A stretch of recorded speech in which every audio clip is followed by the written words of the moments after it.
Halo teman-teman, ketemu lagi di channel BEduka.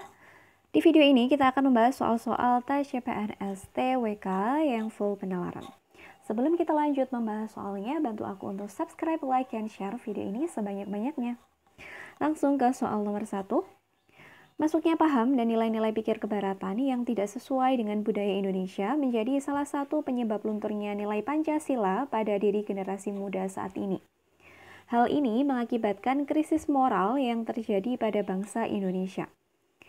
Penyebaran nilai politik Barat baik secara langsung maupun tidak langsung bentuk unjuk rasa, demonstrasi yang semakin liar dan terkadang mengabaikan kepentingan umum merupakan suatu ancaman terhadap integrasi bangsa berdimensi politik karena di sini dengan adanya pengaruh dari nilai-nilai kebaratan itu mengakibatkan bahwa penyampaian pendapat salah satunya itu kan dilakukan secara anarkis ya kan, di sini ditunjukkan oleh kalimat bentuk unjuk rasa, demonstrasi yang semakin liar. Jadi mereka itu memang sih di Indonesia itu kan ada kebebasan berpendapat. Maksudnya setiap individu itu memiliki kebebasan untuk menyampaikan aspirasinya. Tapi tentunya dengan cara-cara yang baik, bukan dengan cara-cara yang liar. Nah, di sini di dalam soal ini dijelaskan bahwa proses penyampaian aspirasinya itu dilakukan secara anarkis, bahkan sampai mengabaikan kepentingan umum.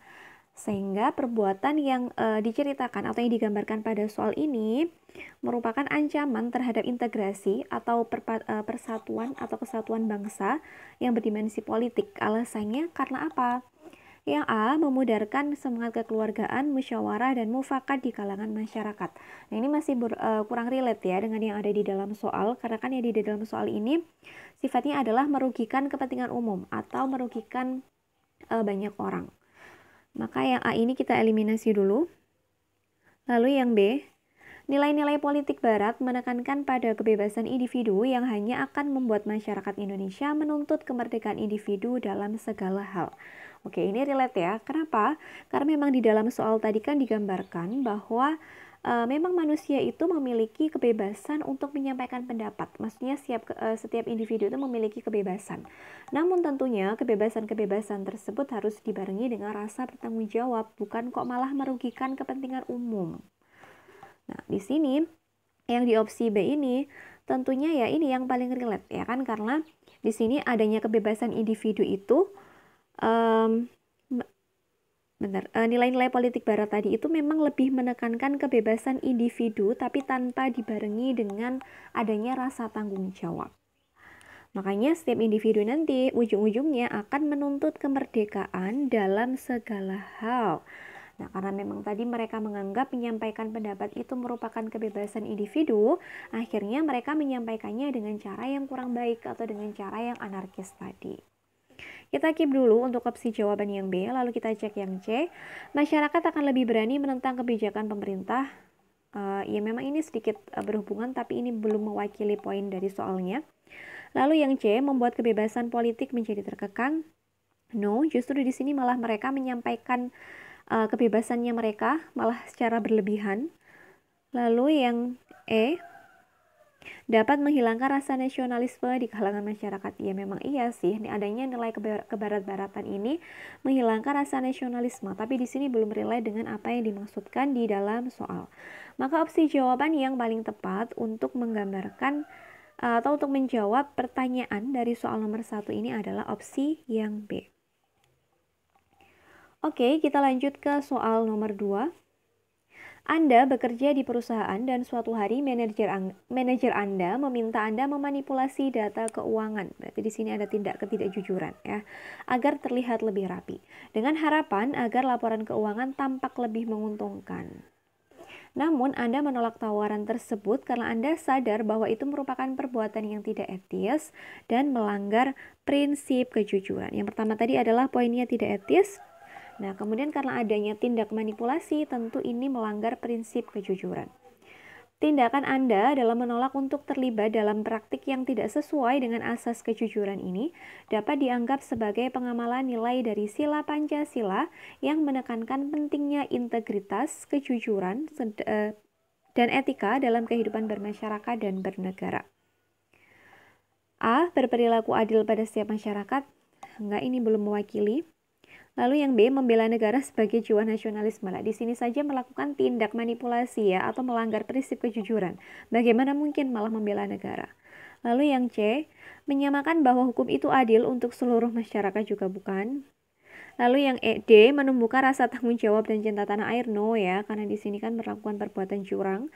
Lalu yang E, menerapkan etika dan integritas dalam kehidupan berbangsa dan bernegara. Oke, jadi tindakan yang sudah dilakukan karena tadi kan menolak ya, maka karena memang dia tahu itu merupakan suatu tindakan yang melanggar prinsip kejujuran, maka opsi jawaban E inilah yang paling tepat. Karena di sini kan dia sudah menerapkan nilai etika ya. Di sini tadi kan poinnya atau kata kuncinya adalah tidak etis, kemudian karena merupakan nilai kejujuran, maka dia telah menerapkan nilai integritas. Karena kan salah satu nilai dari 9 nilai yang ada di dalam integritas itu kan adalah nilai kejujuran. Oke, kita lanjut ke soal nomor 3. Indonesia-Palestina adalah negara bersahabat. Apa pendekatan yang dilakukan Indonesia ketika konflik negara Palestina dengan negara Israel? A. Mengirimkan bantuan pangan melalui PBB. B. Mengirimkan bantuan senjata dan TNI untuk membantu perjuangan. C. Menggalang kekuatan dengan negara Islam untuk menekan Israel di PBB. D. Berdiplomasi dengan Perdana Menteri Israel bersama organisasi OKI dengan untuk kemerdekaan Palestina.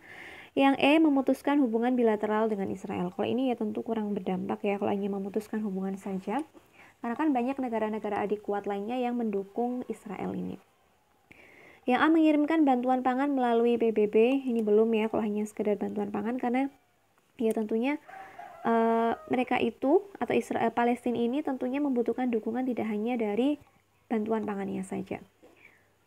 Lalu yang B, mengirimkan bantuan senjata dan TNI untuk membantu perjuangan, juga bukan.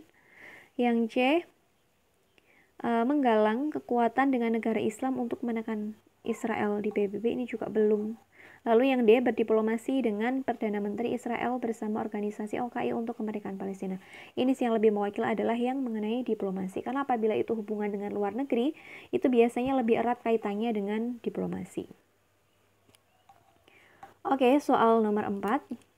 Bencana gempa yang mengguncang Palu dan Donggala di Sulawesi Tengah pada 28 September 2018 juga menimbulkan fenomena likuifaksi yang menelan kurang lebih 2045 korban jiwa. Sementara itu, 82.775 orang terpaksa harus mengungsi untuk menyelamatkan diri. Melihat kenyataan tersebut, banyak donatur yang datang dari seluruh penjuru Indonesia untuk membagikan sembako serta obat-obatan bagi para pengungsi. Deskripsi kejadian di atas merupakan pelaksanaan nilai praktis Pancasila, sila yang ke.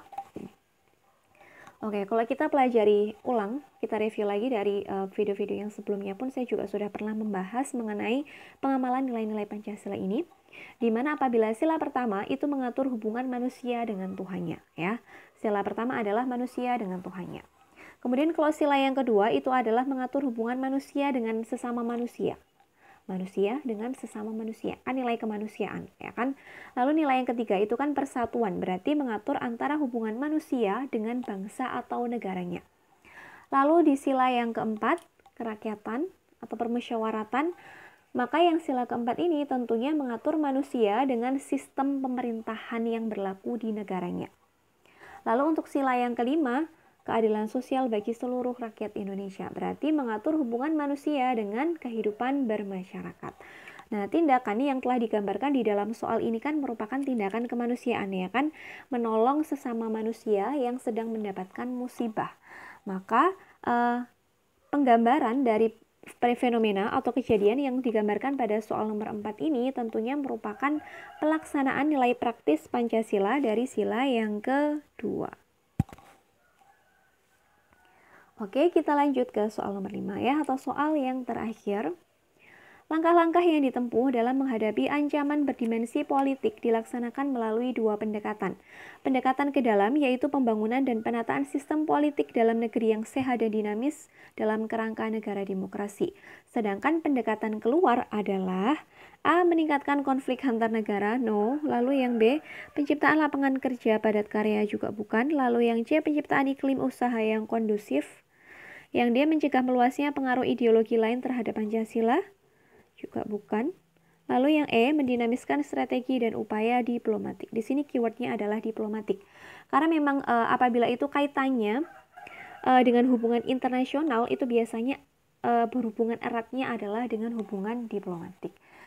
Maka jawaban yang paling sesuai untuk menjawab soal nomor 5 ini adalah opsi jawaban yang E. Oke teman-teman, demikian tadi pembahasan soal-soal tes CPNS TWK. Semoga penjelasan yang aku berikan bisa bermanfaat buat teman-teman dalam nantinya menjalani tes CPNS. Sukses buat kita semua, sampai ketemu di video yang selanjutnya.